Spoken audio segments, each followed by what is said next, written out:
que dice, quien siendo el resplandor de su gloria, aquí está hablando del Mesías, de Yeshua, y la imagen misma de su sustancia, y quien sustenta todas las cosas con la palabra de su poder, habiendo efectuado la purificación de los pecados, se sentó a la diestra de la majestad en las alturas.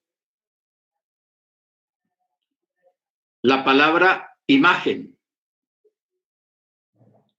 que es una palabra que es Selem. Selem. Esta palabra Selem,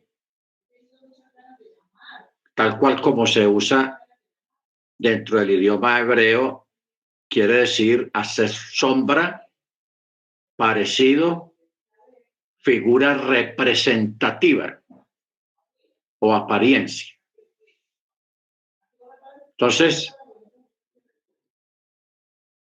cuando dice la imagen misma de su ser, es complicado describir esto o darle una definición, por cuanto estamos hablando del Eterno, y que el Eterno es Ruach, y que el Eterno está en todo lugar, en todas partes, y no hay un lugar donde Él no esté, etcétera, etcétera. Entonces, es una palabra lo más cerca de aquí para allá, no de allá para acá, sino de aquí hacia Él, que al utilizar la expresión Selem, que significa hacer sombra o figura representativa. En griego tiene ya un significado un poco parecido, pero más humanizado. O sea, más técnico, digámoslo así, en el idioma griego. En el griego se dice eikon, eikon, que significa semejanza, parecido, perfil, semblanza. Teniendo en cuenta, hermanos, que el Eterno es Ruach, o sea, Él es espíritu, y que no es figura humana. Eso está en Deuteronomio 4:15. Muy interesante este texto. Deuteronomio 4:15 dice, mire cómo le recalca el Eterno. Así, guardad diligentemente vuestras almas, ya que ninguna figura visteis el día en que Yahweh os habló en Horeb en medio del fuego, o sea, en el Sinai. Por eso él les dice, ninguna figura vieron. Ellos no vieron nada de figuras, solamente vieron el impacto de la gloria sobre la naturaleza, los truenos, los rayos, el humo, el terremoto, los temblores de tierra, todo eso fue, no que el Eterno sea un rayo, o sea humo, o sea ruido, o sea temblores, no. Es la Tierra, el planeta Tierra reaccionó de esa manera ante la cercanía de su presencia, de su cabod. ¿Ok? Así reaccionó la Tierra. Mire usted. Entonces, por eso él les repite, ustedes no vieron figura, ustedes no vieron algo, un semblante o algo, no. O sea, reiterando que él es espíritu, que él es Rúa. Ahora, él, el Eterno, en su manifestación de gloria en la figura del Mesías. Ojo con esto. El Eterno en su manifestación de gloria en la figura del Mesías, no como hombre, no como hombre. Por eso es que Pablo dice, y Elohim y Yahweh estaba en Machía, en Cristo, reconciliando consigo mismo al mundo. Estaba en el Mesías, o sea, dentro de él. ¿Ok? Entonces, él no estaba no como hombre, sino en cuanto a la manifestación, en la gloria, el poder, en presencia, en esencia, en palabras, en acciones, en la resurrección, cuando Él reprende los vientos, cuando Él levanta a Lázaro, ahí el que está hablando es el Eterno, usando la boca de ese cuerpo que la gente llamaba o conocía como el Mesías, como Yeshua. ¿Ok? Ojo con eso. Por eso es que el texto dice, para que en Él, en Yeshua, habitase toda la plenitud de la deidad, toda la plenitud de la deidad, o sea, de la divinidad. ¿Okay? Bendito sea su nombre. Ahora, en Hebreos 1:3 dice que Él es el resplandor de su gloria. Correcto, el monte Oreb, a ver,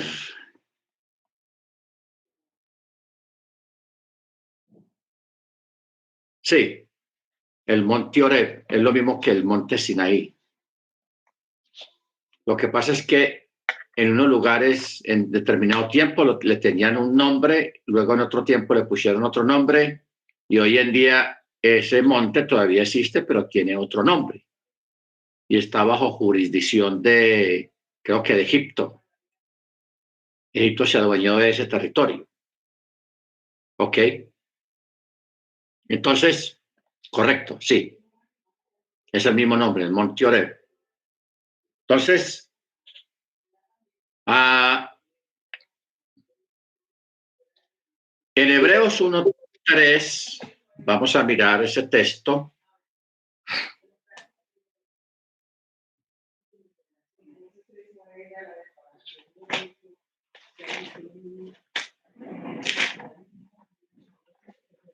Hebreos 1:3.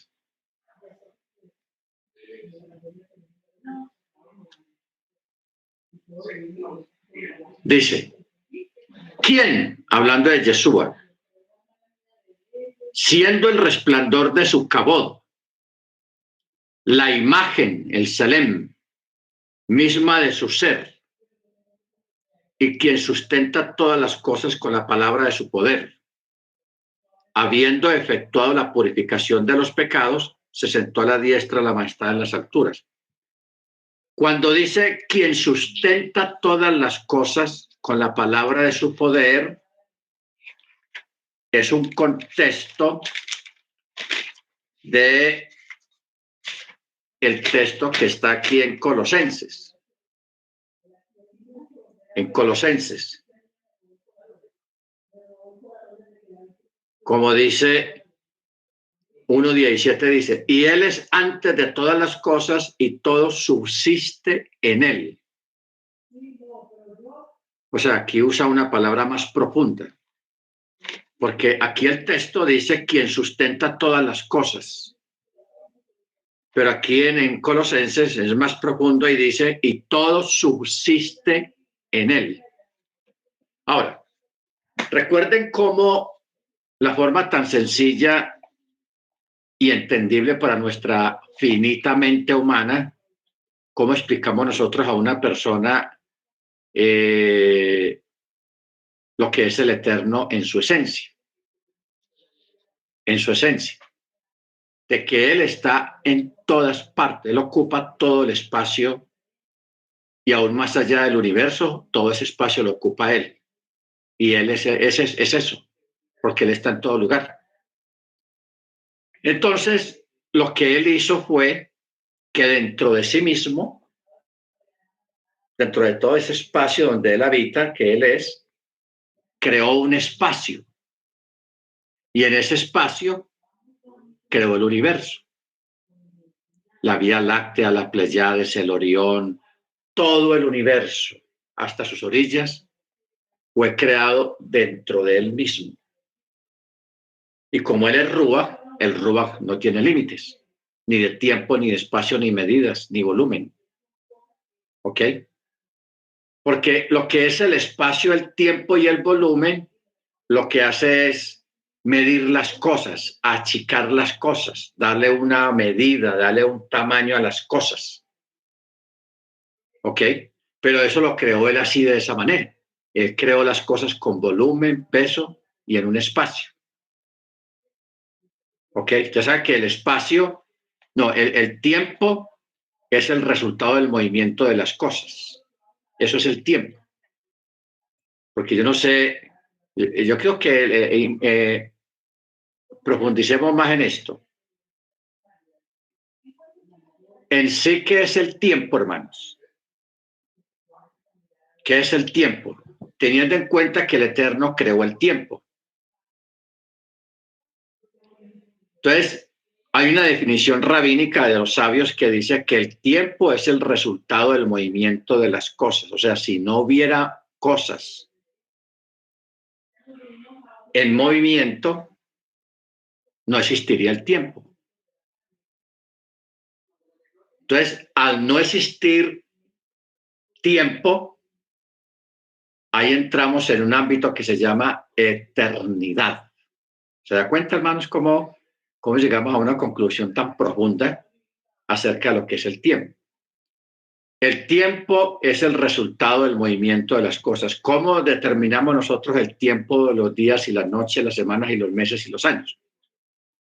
Que las cosas se están moviendo, que la Tierra siempre se está moviendo alrededor del Sol y hace una órbita que se demora 365 días dando la vuelta por allá y luego durante esa vuelta en la parte norte se recrean las estaciones, el otoño, el invierno, la primavera y el verano, y así va pasando eso año tras año, año tras año, año tras año. Usted en este momento puede quedarse quieto como una estatua, pero su cerebro está, hay un cruce de información allá, todas las neuronas están funcionando, dando órdenes al cuerpo.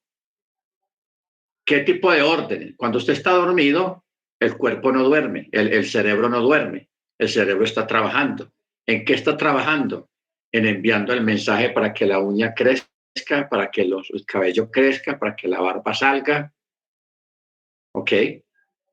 Si usted comió un poco tarde, todavía está dando órdenes para el procesamiento, porque lo que tenemos aquí en la barriga, en el estómago, es una trituradora de carne natural. El estómago es una trituradora de carne, muy sofisticada, muy complicada, porque cuando tritura las cosas, no las tira todo por el mismo tubo, sino que todo lo reparte, saca minerales, proteínas, vitaminas y todo lo va repartiendo y le va ubicando en su lugar.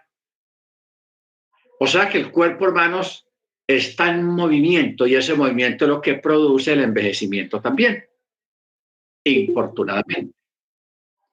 Por eso, hermano, mire usted, por eso es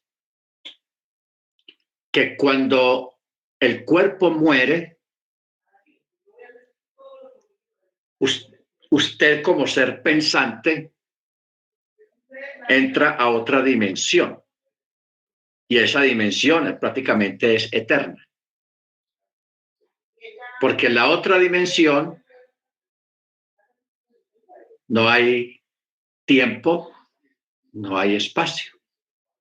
No existe el tiempo como existe aquí en este momento. Que usted hasta ahora, a las 10 de la noche, ya empieza a darle sueño. Eso es obra del tiempo. Pero cuando usted está en un estado espiritual, porque yo le pregunto a usted, ¿a los ángeles les da sueño? Los ángeles no duermen. ¿Por qué? Porque ellos no tienen cuerpo. Y lo que produce el dormir es el cansancio, porque el cuerpo humano necesita descansar, o si no colapsa. De esa manera lo creó el Eterno.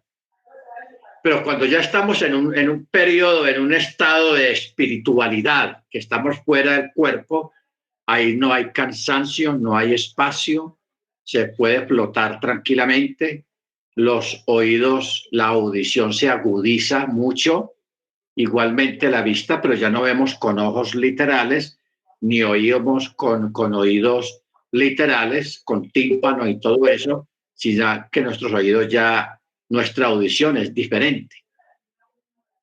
Los sonidos los vamos a escuchar diferente. O sea, eso ahí al otro lado, hermano, es algo espectacular, le cuento, eso es espectacular. ¿Por qué se puede hablar de eso? Porque hay personas que en mesas de operaciones o en accidentes han muerto y han estado allá y han contado su experiencia en detalle y todos coinciden en lo mismo. Cero tiempo, cero espacio y una audición muy desarrollada. Si la persona tenía algún defecto físico, aquí le faltaban los pies o no podía caminar o era cuadrapléjico o era ciego o era sordo o era mudo, allá oye todo, allá puede flotar, puede votar y no tendrá impedimento para desplazarse de un lugar a otro. Y si la persona era ciega, de todas maneras va a seguir viendo, allá ve todo. Y si era sorda, allá oye todo, porque ya son unos oídos diferentes, porque nosotros tenemos dos naturalezas, la literal, que es esta, pero de dentro tenemos la espiritual, que también tiene ojos, tiene oídos, ¿ok? Tiene ojos y tiene oídos, pero son más poderosos y no están sujetos a enfermedades o a deficiencias de ninguna manera, ¿ok? Entonces, ya tenemos algo definido. El tiempo es el resultado del movimiento de las cosas. En dos palabras, el Eterno creó el tiempo. El Eterno no está sujeto al tiempo. Para el Eterno no existe el día y la noche. Él no está sujeto a que es de día o es de noche. No. Él es atemporal. Pero también Él es aespacial. O sea, Él no está sometido al espacio. En dos palabras, el Eterno no está atado al espacio-tiempo de ninguna manera, porque Él creó el espacio y Él creó el tiempo. ¿Ok? Entonces, al Él crear el tiempo y el espacio, en la naturaleza y en la esencia y en el mundo donde Él habita, donde Él es, habita no, porque no hay lugar donde Él habite, más bien todo habita en Él. ¿Ok? Todo habita en Él. No podemos decir que el Eterno habita en tal parte o en tal lugar, porque eso es imposible. Y eso contradice el texto. Y lo que es Él, en definición. ¿Ok? Pero todas las cosas se habitan en Él. En Él habita el tiempo y el espacio. Entonces, en la esencia donde Él es, o lo que Él es una esencia de eternidad. Ahí sí hay eternidad. Por eso es que a nosotros, hermanos, nos es difícil hablar de la eternidad, porque hemos visto que yo ahora me estaba acordando cuando uno tenía 20 años, 15 años, de joven, pero uno ya a estas alturas, el almanaque como ha corrido, y mire cómo estamos ahora y cómo hemos visto partir a mucha gente que se ha ido, que envejecieron y se fueron. Entonces, ese concepto de la muerte lo tenemos porque estamos en un cuerpo. Estamos en un cuerpo.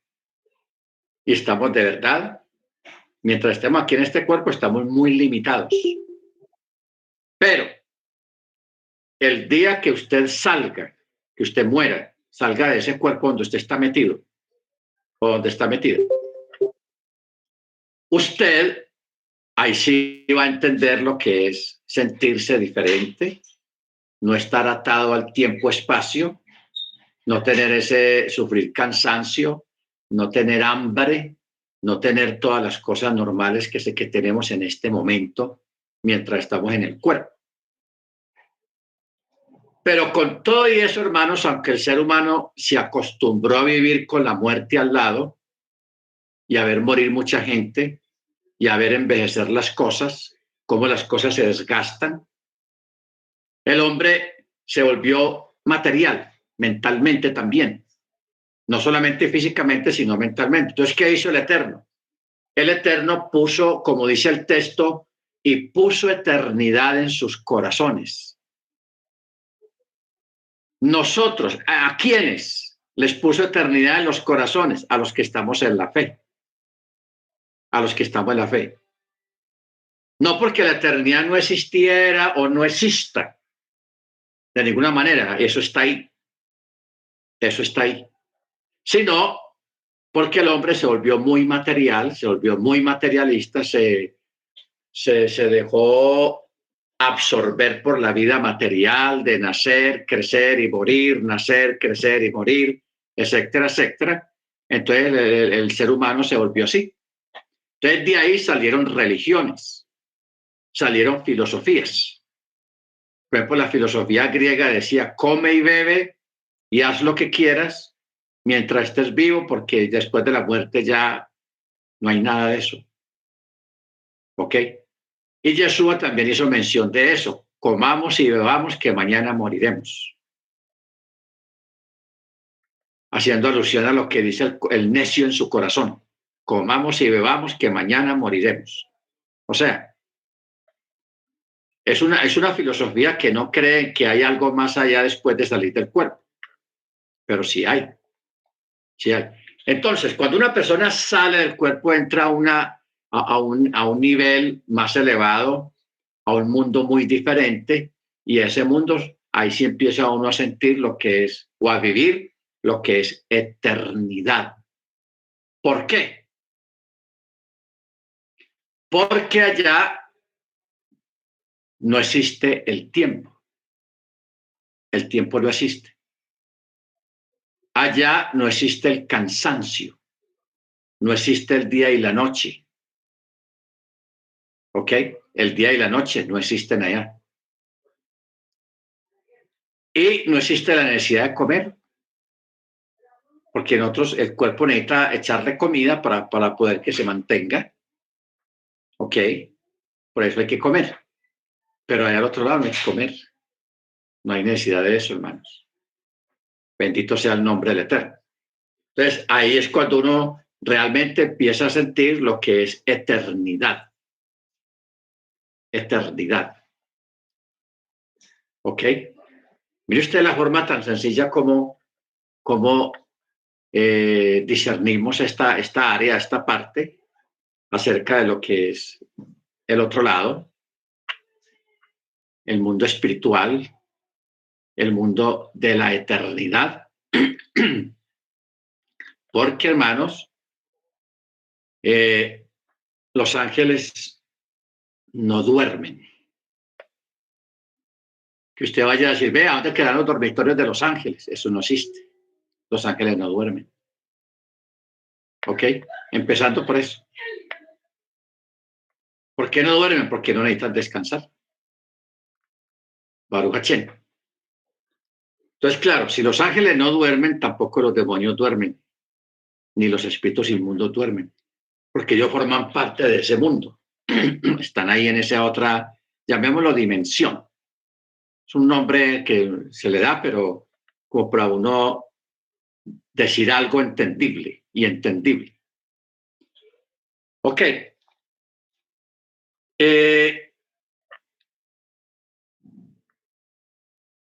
Si el Eterno, que creó el tiempo y el espacio, cuando Él destruya la tierra, mire usted hasta dónde va el texto que dice la nueva creación, que Él va a crear cielo nuevo y tierra nueva. Cuando el Eterno va a crear cielo nuevo y tierra nueva, Él va a crear otro planeta, pero que no esté bajo la sujeción o la dependencia del Sol y de la Luna. No se va a tener una dependencia del Sol y la Luna, porque usted sabe que el Sol y la Luna son vitales para la existencia, para la vida aquí en este planeta Tierra. Si el Sol se apagara o no hubiera Sol o hubieran nubes que no dejaran entrar los rayos del Sol, la naturaleza se marchita y se muere. Los peces se mueren, O sea, es una hecatombe, un fin de todas las cosas. El sol es vital. Pero usted sabe por la escritura que el Eterno va a crear cielo nuevo y tierra nueva y allí no va a haber necesidad de sol, porque Él, con su luz, va a alumbrar ese lugar. ¿Ok? ¿Cómo va a ser esa luz? No sabemos, porque la luz que nosotros conocemos literalmente es la luz de los bombillos, de las lámparas, del fuego, la luz que produce el fuego, y la luz del sol y la luz de la luna. Pero ya ustedes saben que la luna no tiene luz propia. La luz que da la luna en las noches de luna es una luz reflejada del sol, porque el mismo sol alumbra la luna y la luna nos alumbra a nosotros en la noche. No es la intensidad que quisiéramos, pero nos da algo de luz también en las noches. Entonces, ¿cómo va a ser esa luz? Que va a ser, que va a emanar del mismo Eterno, del mismo Mashiach, que es la que nos va a dar la luz para alumbrarnos. Eso va a ser tenaz. Eso va a ser tenaz porque para una persona con el conocimiento que haya ahora acerca de esta creación, uno se pregunta muchas cosas acerca de cómo va a ser eso sin sol y sin mar. Recuerda que no va a haber mar. Nueva creación, no existe el mar. Bendito el Eterno. ¿Ok? Estamos elucubrando con la ciencia del Eterno. Bueno,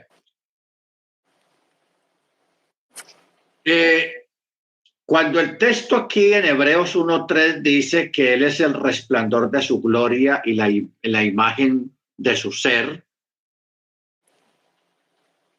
quiere decir que el Eterno hizo visible humanamente lo que era invisible y desconocido para nosotros. ¿Ok?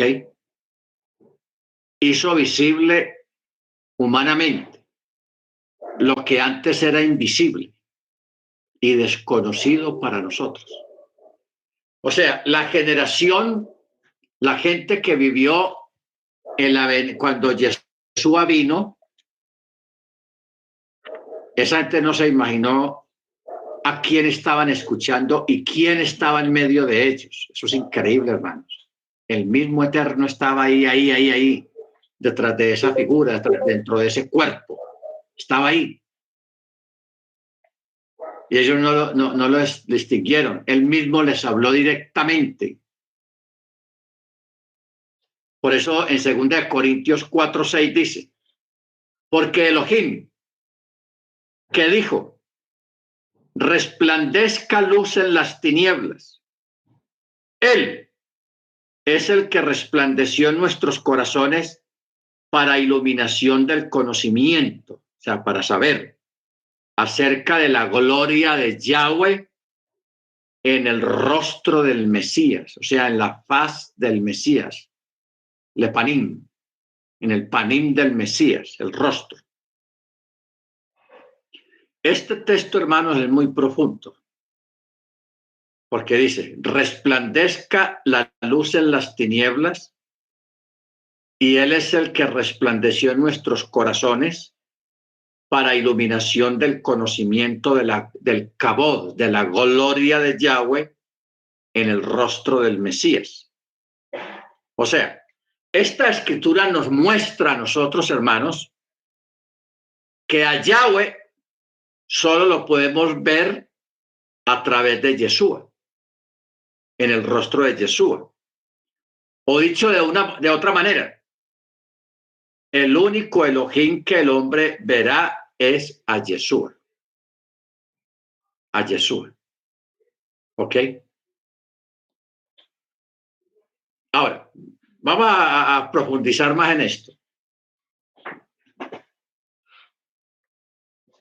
Mire usted que hay un texto que Pablo menciona, está en Timoteo, cuando dice, visto de los ángeles. Creo que es el que está en Timoteo. 3:16, mi more. Primero es Timoteo 3:16. Ok.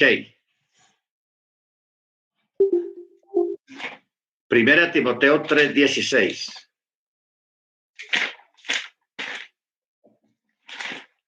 Que este texto es tenaz. Dice, indiscutiblemente grande es el misterio de la piedad. Él, ojo con esto, él, ¿quién es él? El Eterno. Fue manifestado en carne. Eso es lo que los católicos llaman la encarnación. Nosotros casi no usamos esa expresión, pero la expresión no es mala.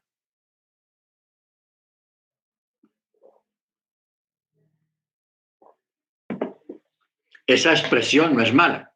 La encarnación. ¿Qué quiere decir la encarnación? Que el verbo se hizo carne, que Dios se hizo carne, que Yahweh se hizo carne. Y eso es lo que está diciendo acá en este texto de Timoteo. Él fue manifestado en carne, justificado en el Espíritu, visto de los ángeles, proclamado entre los gentiles, creído en el mundo y recibido arriba en gloria. Bueno, vamos a concentrarnos en la parte cuando dice visto de los ángeles, que esto es muy interesante.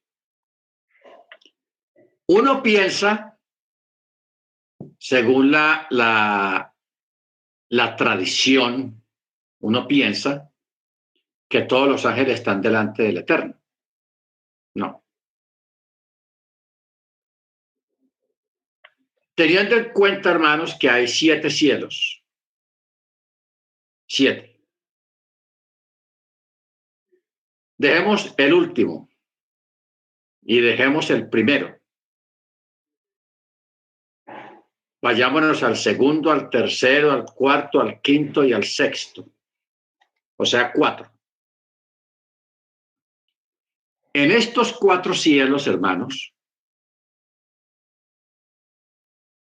son mundos, son dimensiones o mundos inmensos, pero grandes, llenos de millones y millones y millones de ángeles, quienes son gobernados o dirigidos por potestades, por gobernadores de las tinieblas, no, no nos salgamos de lo que dice la Escritura. Allá es donde están los tronos, dominios, principados, potestades. Mire que no dice el príncipe, sino principado, o sea que hay muchos principados. Y donde hay un principado es porque hay un reino. Y donde hay un príncipe es porque hay gobernados. ¿Ok? Entonces, en esos 4 cielos, hermanos, es donde están esos mundos inimaginables llenos de ángeles. A ver, ¿qué dice Efesios 3:10? Dice, para que la multiforme sabiduría del Eterno sea dada ahora a conocer por medio de la Keilah a los principados y potestades en los cielos. Ese texto está heavy, espectacular. Gracias, hermano.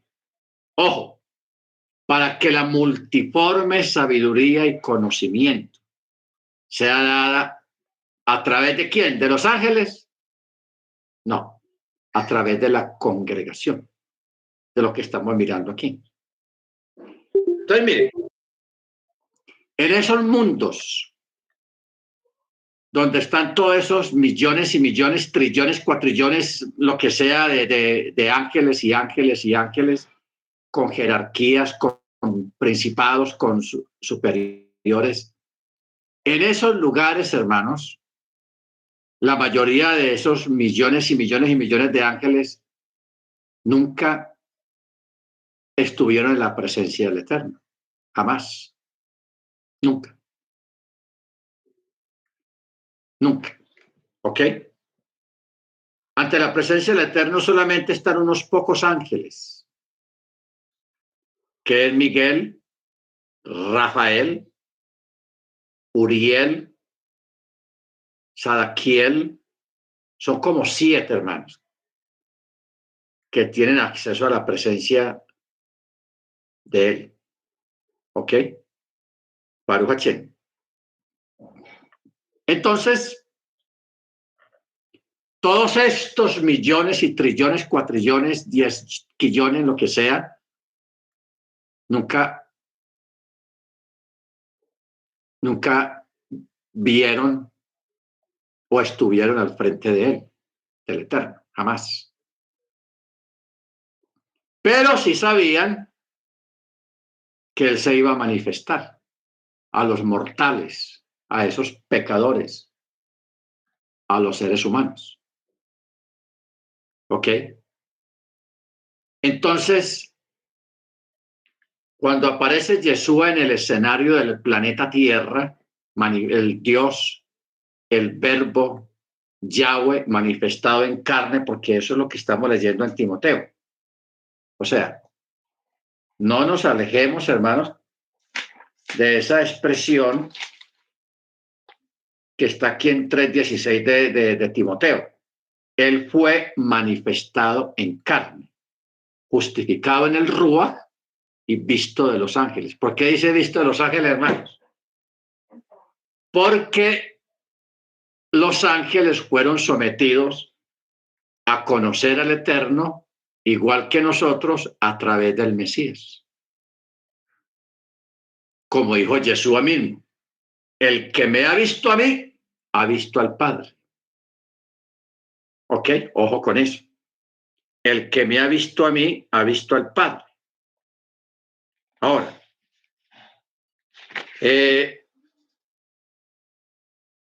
vamos a mirar un texto, Juan 10:30. Juan.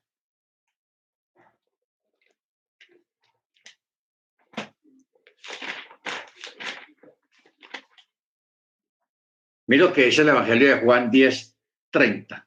Lo vamos a leer del 29. Dice, lo que me ha dado mi Padre es mayor que todas las cosas y nadie puede arrebatarlo de la mano del Padre. Yo y el Padre uno somos. Estas son palabras de Yeshua. Yo y el Padre uno somos. Entonces los judíos alzaron otra vez piedras para apedrearlo.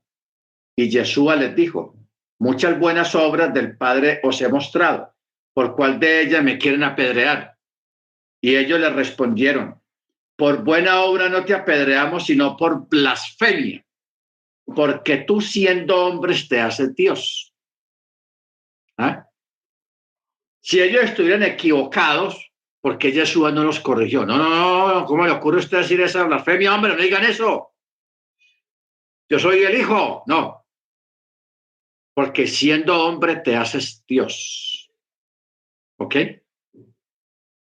O sea, a Yeshua, según las normas rabínicas, Yeshua lo mataron, fue ejecutado prácticamente por blasfemia, por decir que él era hijo de Dios o Dios mismo, porque los judíos no son dualistas, ellos no creen en dos, ellos creen en uno. Ellos estaban claros en que Yeshua estaba diciendo que él era Dios, por eso lo ejecutaron, por eso lo mataron, por eso él murió, por una supuesta blasfemia o unas palabras o unas declaraciones que ni ellos mismos entendieron, porque ellos no entendieron.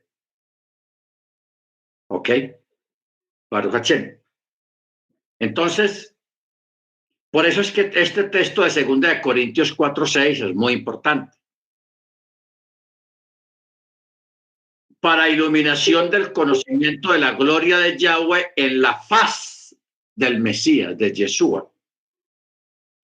Esta escritura demuestra que a Yahweh solo lo podemos ver es en el rostro de Yeshua, o dicho de otra manera, el único Elohim que el hombre verá es a Yeshua. Al Eterno no se le puede llamar persona. Ojo con esto, ojo con esto. Al Eterno no se le puede decir la persona o persona, porque él no es una persona. pues sería limitar a Yahweh. Como igualmente no pueden existir dos salvadores, o dos buen pastor, o dos creadores, o dos todopoderosos, o dos reyes, o dos principio y fin. ¿Ok? Ahora, devolvamos a lo de los ángeles. Los ángeles, hermanos, se maravillaron de dos cosas. La misma escritura dice que los ángeles se maravillaron por dos cosas. Primero, cuando vieron a Yeshua, porque ellos sabían quién estaba dentro de Yeshua. Los ángeles sí sabían. Y yo me imagino toda la curiosidad de los ángeles que les toca trabajar aquí en la tierra cuando Yeshua estuvo aquí. ¿Dónde está? A ver, míralo, allí está. Uy, es él, es él, es él. ¿Por qué cree usted que Yeshua le dijo a Pedro que acaso no sabes que yo puedo llamar o pedir una legión o dos legiones de ángeles para él? Y la escritura misma dice que los ángeles le servían. Nadie vio eso porque eso estaba en el mundo espiritual, pero los ángeles le servían a él. ¿Ok? Baruch Hashem. Entonces yo me imagino a los ángeles, hermanos, cuando le iban a apedrear, cuando alguien lo insultaba, esos ganas de acabar con esa persona por ese irrespeto a la divinidad, al que estaba dentro de él. Eso debió ser muy tenaz. O sea, ese tipo de cosas, de pronto el Eterno nos las va a contar cuando estemos en el reino. Mira, cuando fulano de tal le dijo que tú eres hijo de fornicación, o que insultó a Yeshua, o que cuando otro que le dijo bastardo, o aquel que golpeaba, los romanos cuando golpeaban al Mesías en el pretorio. Entonces imagina esos ángeles, hermanos, ahí con ganas de caerle arriba y arrasar con todo eso. ¿Ah? Eso debió ser muy tenaz. Los ángeles ahí contenidos, desesperados. Mire lo que le están haciendo, mire lo que están haciendo a Yeshua. Y nosotros no podemos hacer nada. Eso es tenaz, hermanos. Eso es tenaz. Y eso es duro. ¿Ok? Eso es duro. Ahora, los otros ángeles que estaban arriba, ¿en qué momento lo vieron? Mire cómo termina este texto. Visto por los ángeles, proclamado entre los gentiles, o sea, la predicación, creído en el mundo, recibido arriba en gloria. Por eso es que Yeshua le dijo a Miriam, no me toques porque yo no he sido glorificado. ¿Qué quiere decir eso de glorificado? Que por fin todos los habitantes de esos 4 cielos o de esos 7 cielos, los que nunca en su vida, en su existencia de creación, lo habían visto, ese día lo iban a ver. Pero ¿cómo lo vieron? ¿Qué fue lo que ellos vieron? Vieron a Yeshua. Ellos no vieron un espíritu, una luz que se engrandeció allá en el espacio, no. Ellos vieron fue a Yeshua, claro, rodeado de una luz esplendorosa, de gloria, de kabod. Eso fue lo que ellos vieron, pero vieron a Yeshua. Y se gozaron y lo glorificaron. Hicieron cosas impensables cuando vieron a Yeshua. ¿Por qué? Porque ellos sabían que dentro de Yeshua estaba el Eterno.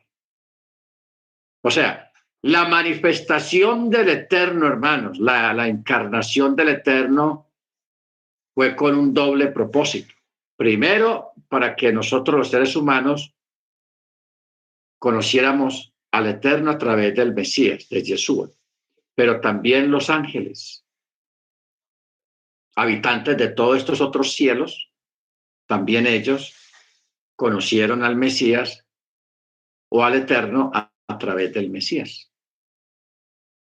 Ahora, usted de pronto se esté preguntando, bueno, ¿y los ángeles cantores, los que cantan día y noche, eso sí lo ven? Es que esos otros ángeles aparte. ¿Ok? Él creó una serie de ángeles solamente músicos y él los creó con ese propósito, para que estén adorando y cantando todo el tiempo, no vamos a decir 24 horas al día porque ellos no están sometidos al tiempo, todo el tiempo. ¿Ok? Lo están alabando. Bendito su nombre. Pero Él los creó para eso. Eso es una parte a los que están en los otros cielos. ¿Ok? Luego, la otra curiosidad, la otra sorpresa para los ángeles fue en el momento en que el Eterno puso en nosotros de su ruaj, de su espíritu. Porque nosotros para oír estas cosas que estamos oyendo en esta noche, en todas estas clases, eso no es gratuito, hermanos. Eso fue el Eterno que puso ruaj en nosotros para que pudiéramos tratar y hablar estas cosas y escucharlas. Esto es algo bendito. Esto es un bien de parte del Eterno, una bendición, un privilegio de parte del Eterno. Escuchar estas cosas. Entonces, en nosotros el Eterno depositó de su espíritu para que entendiéramos, para que guardáramos mandamiento y para que formáramos parte del pacto eterno, del pacto, o sea, la Torá, las promesas. Entonces, los ángeles, hermanos, también nos miran con curiosidad. Eso está, hermano Freddy, está, Pablo dice que nosotros somos un espectáculo a los ángeles, así dice el texto, espectáculo a los ángeles. O sea, los ángeles ven a los creyentes, porque ellos, los ángeles, conocen la Torá. Ellos conocen la Torá y saben de dónde vino la Torá. La Torá vino de arriba. Y muchos de ellos no querían que el Eterno enviara la Torá aquí a la tierra. ¿Ok? No querían. Porque ellos decían, no, esa gente allá en la tierra, en esa tierra, son mortales. 1 Corintios 4:9. Son mortales, son pecadores. ¿Qué tal usted darle algo tan grande a esa gente mortal?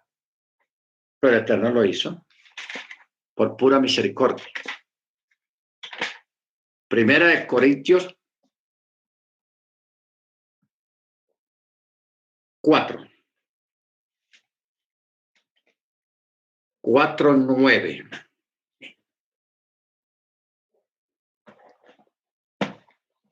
Mire lo que dice, hermanos.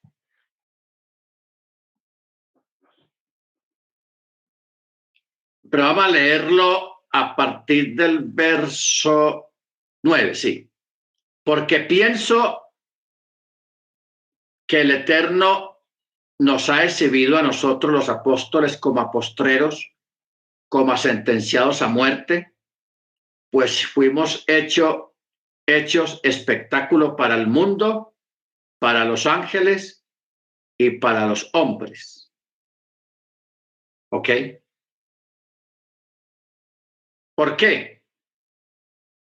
Porque nosotros, necios por amor del Mesías, vosotros prudentes en el Mesías, nosotros débiles, vosotros fuertes, vosotros honorables y nosotros sin honor. Hasta este mismo momento padecemos hambre, tenemos sed, vestimos harapos, somos golpeados y deambulamos de un sitio para otro, de sitio en sitio. Nos fatigamos trabajando con nuestras propias manos, siendo maldecidos, bendecimos, siendo perseguidos, soportamos, siendo difamados, consolamos. Hasta ahora hemos llegado a ser como la escoria del mundo, el desperdicio de todos. No os escribo estas cosas para que se avergüencen de ninguna manera, sino que os amonesto como a hijos míos amados. Porque aunque tengáis 10,000 maestros en el Mesías, no tenéis muchos padres, porque en Yeshua Hamashia yo os engendré por medio del Evangelio. Por tanto, os ruego que me sigáis imitando. ¿Ok?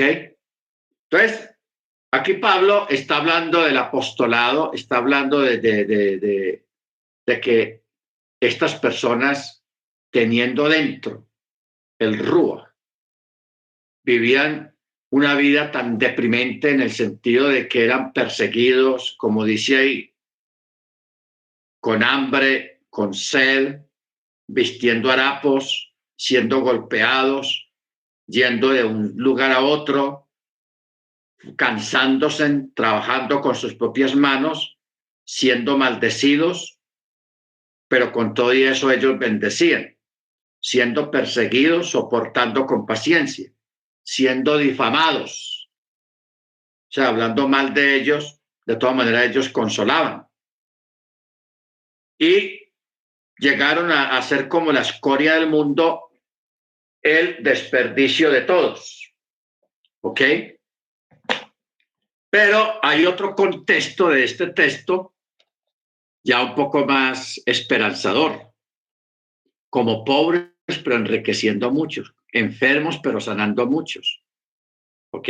Ese texto es espectacular. Bueno, entonces, ese es, hermanos, la otra curiosidad de los ángeles respecto a los creyentes en sus penurias, en sus tribulaciones, en sus pruebas, que ellos ven cómo los mortales, esos mortales pecadores, eran capaces de morir por causa del Mesías. O sea, fieles seguidores del Mesías.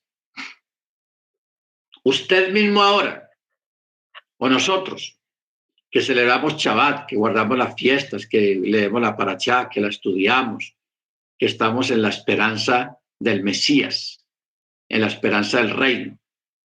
Todos esos millones y millones de ángeles también tienen su mirada puesta en nosotros,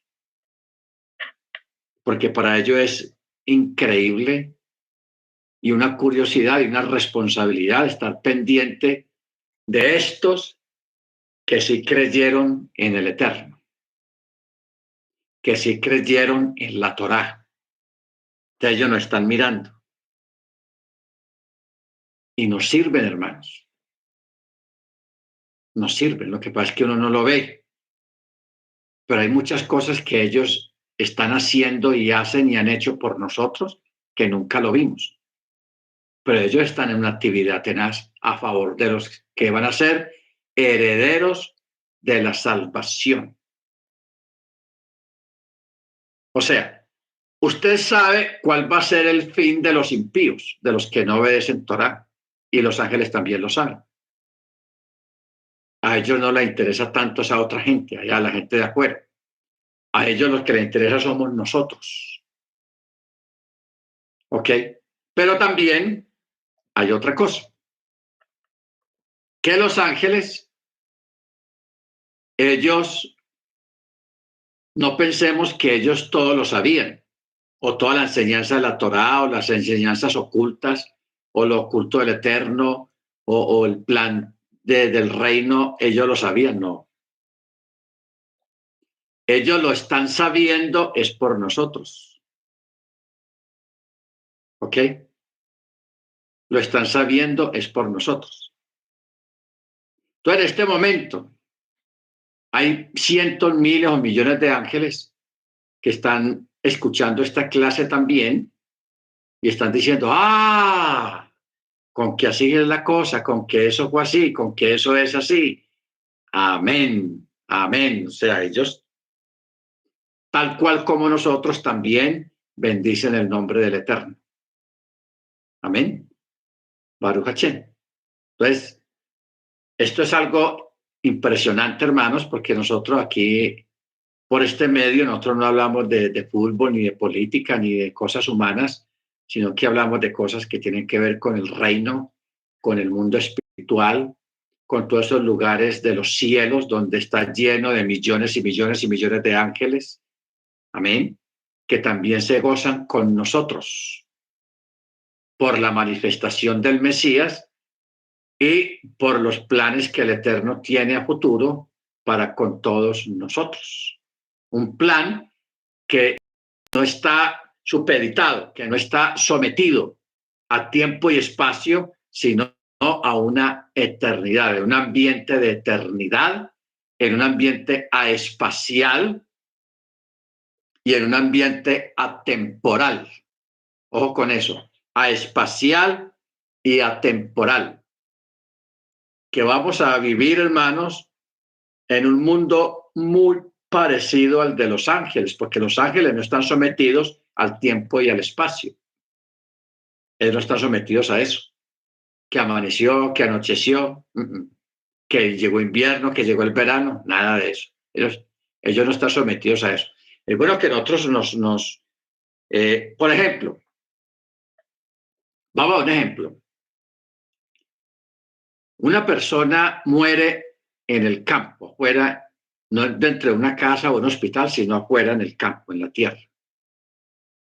Sale la persona del cuerpo y en el momento que la persona sale, empieza a caer un aguacero, mucha lluvia. Esa persona que salió ya, no lo toca la lluvia, no lo afecta el agua.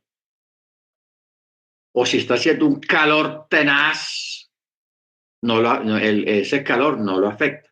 O si está haciendo un frío bien bravo, tampoco lo afecta. ¿Ok? Ese es el mundo que hay allá al otro lado, el mundo espiritual, el mundo de los ángeles. No les afecta ni el tiempo, ni el espacio, ni el medio ambiente. Para nada. Para nada les afecta eso. Bendito sea el nombre del Eterno. Bueno,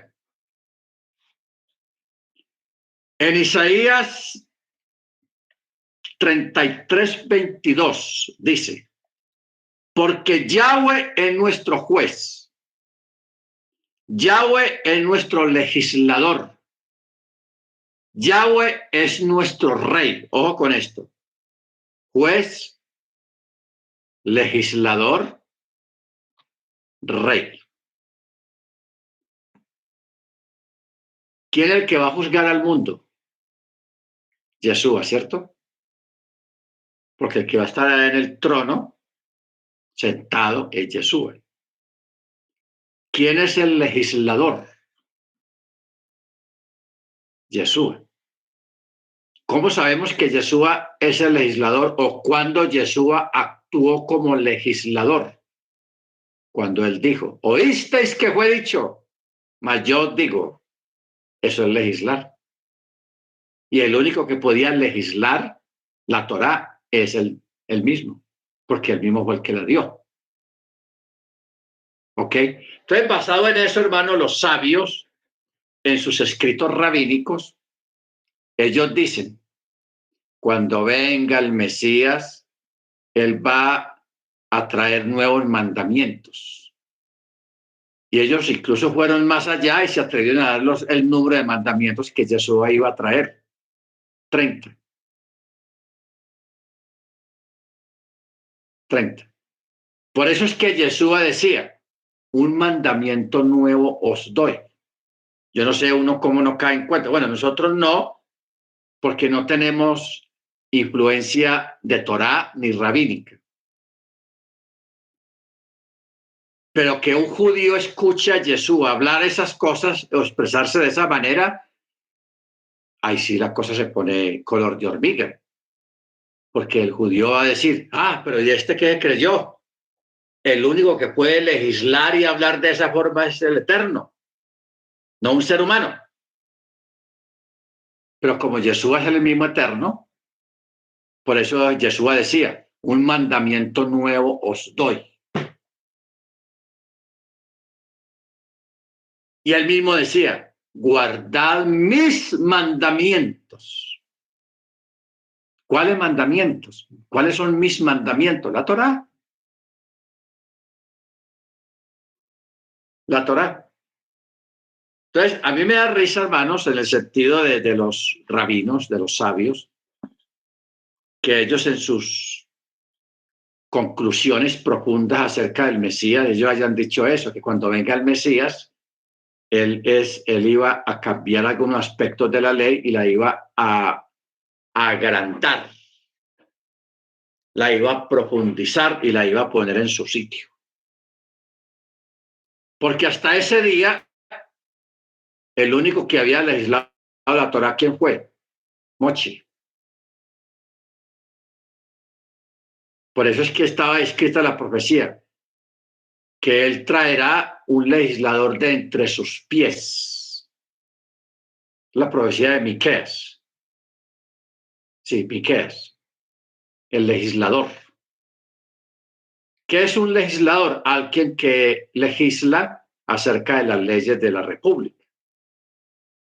Todo en México, aquí en Colombia, en Estados Unidos existen los legisladores, que son los mismos del Senado o del Congreso de la República.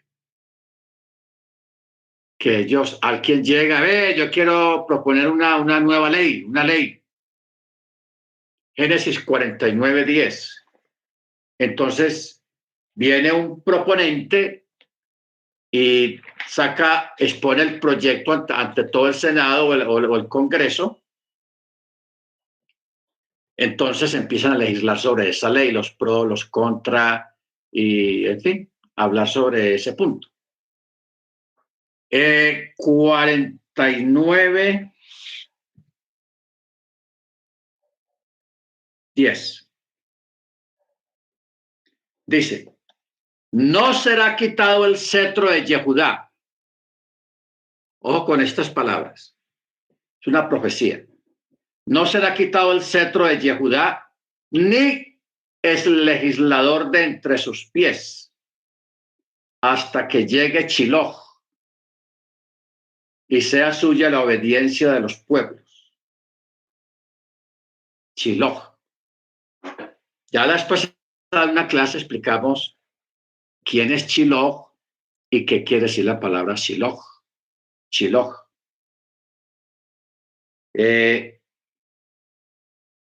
Mira lo que dice aquí un comentario.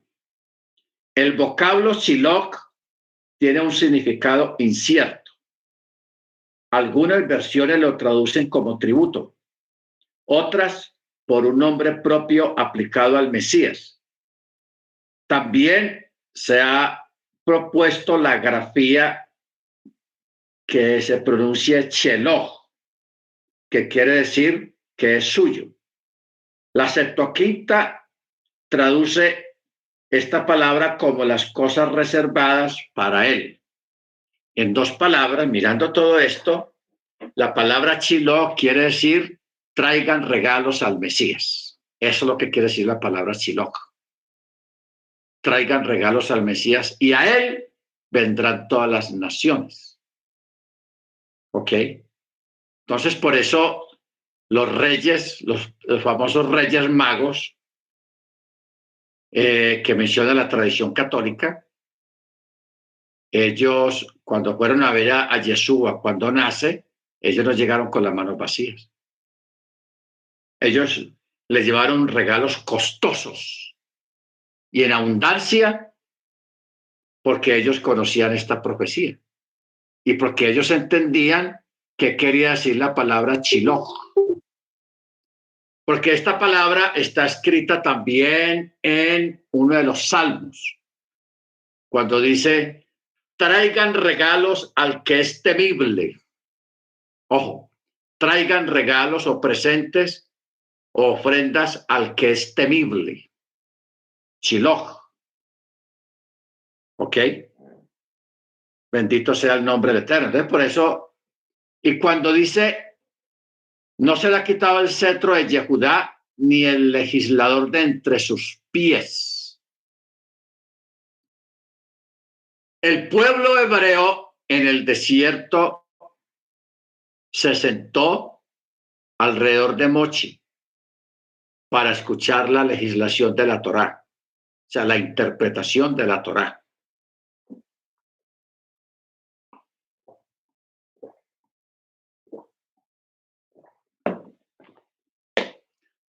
Luego, vemos a Yeshua en la misma condición,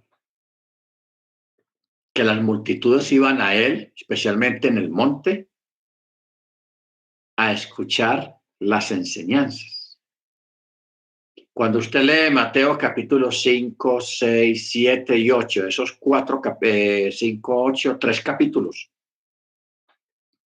esos 3 capítulos se desarrollaron allá en el monte y es un mismo relato. Lo que pasa es que lo repartieron en 3 capítulos. Pero ahí, si usted lee bien esos 3 capítulos, usted se va a dar cuenta que ahí Jesús estaba legislando. ¿Oísteis que fue dicho? Mas yo digo. Bienaventurados. Primero comienza con las bienaventuranzas. Mateo 5. Luego comienza con las reprensiones a los escribas y a los fariseos.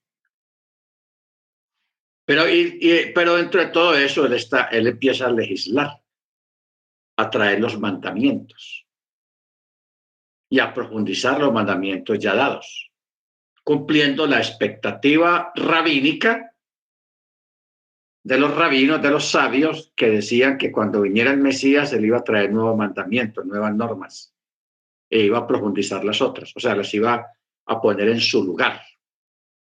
Por eso hay un texto que dice peso por medida, o medida por peso, ¿ok? Que está hablando precisamente de eso, de la legislación, porque cuando Yeshua vino, él vio que los escribas y los doctores de la ley habían tergiversado los mandamientos, le habían dado unas malas o falsas interpretaciones y habían añadido mandamientos que él no había mandado a hacer. ¿Ok? Él vio eso. Entonces, por eso ellos se le enfrentaron a él. Y por eso él los reprendió duramente. Cuando hablaba del camello, cuando se hablaba de la moneda, de a César lo que es de César y a Elohim lo que es de Elohim. Cuando hablaba de muchas cosas, hermanos, que ellos habían antepuesto al mandamiento, entonces los reprende. O sea que Yeshua vino a poner la Torah en su lugar, a profundizarla y a darle el sentido más grande y más sublime, porque él mismo fue el que lo dio. ¿Ok? Entonces, por eso él hablaba en términos personales y a términos de propiedad. Mis mandamientos. Mis mandamientos. En esto conoceré que sois mis amigos, en que guardéis mis mandamientos. Si me amáis, guardad mis mandamientos. Y un montón de textos, hermanos, que hablan de esos términos, de Jesús hablando en términos propios. Entonces, esos son detalles que nosotros tenemos que tener en cuenta para la seguridad que nos da la enseñanza. ¿Ok? Por eso, este texto de Isaías 33, 22, cuando dice, porque Yahweh es nuestro juez, nuestro legislador, Él es el rey y Él mismo nos salvará. Mire, ¿y de quién está hablando aquí? De Yahweh. O sea, Él mismo nos salvará. Por eso en Isaías 43 dice, voz que clama en el desierto, preparad camino a Yahweh, enderezar calzada en la soledad a Elohim. Luego el Malaquías 3:1 dice, he aquí yo envío mi mensajero, el cual preparará el camino delante de mí y vendrá súbitamente a su templo Yahweh, a quien vosotros buscáis, el ángel del pacto, a quien deseáis vosotros. He aquí viene, ha dicho Yahweh de los ejércitos. Claramente, lo que no entendemos es cómo lo que se desea ejecutar puede pasar a vías de hecho por la simple voluntad. Más bien, piensa ante todo que quien apetece la realización de una cosa deberá forzosamente realizarla él mismo o a través de otra persona. Por tal motivo, se le atribuyó al Eterno en forma metafórica el mandato, en el sentido de que se hizo lo que él quiso que se hiciera, diciendo, mandó que tal cosa fuera así y fue así. Y todo ello es por vía de asimilación a nuestros actos.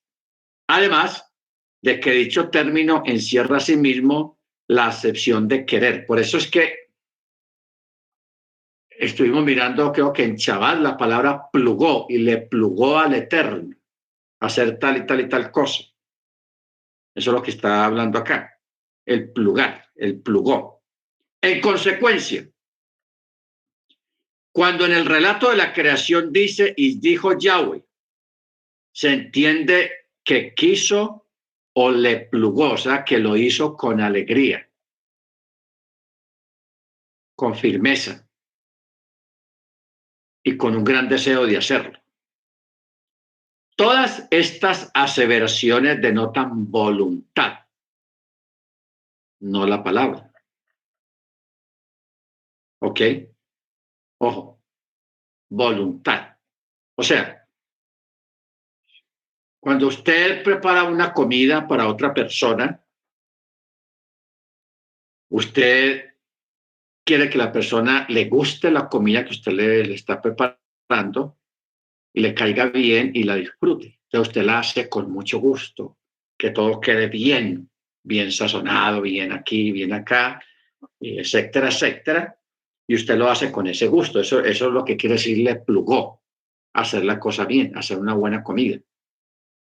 ¿Ok?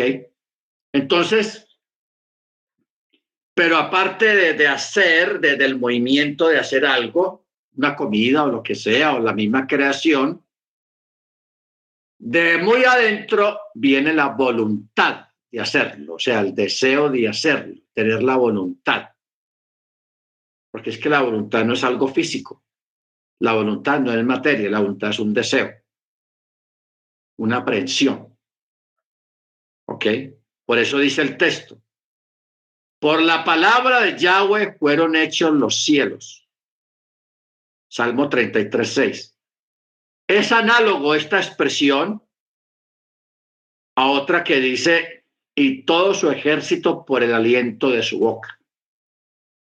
Vemos que su boca y aliento de su boca son palabras metafóricas, lógico, como también lo son su palabra y su expresión, en el sentido de que fueron hechos por su intención y su voluntad.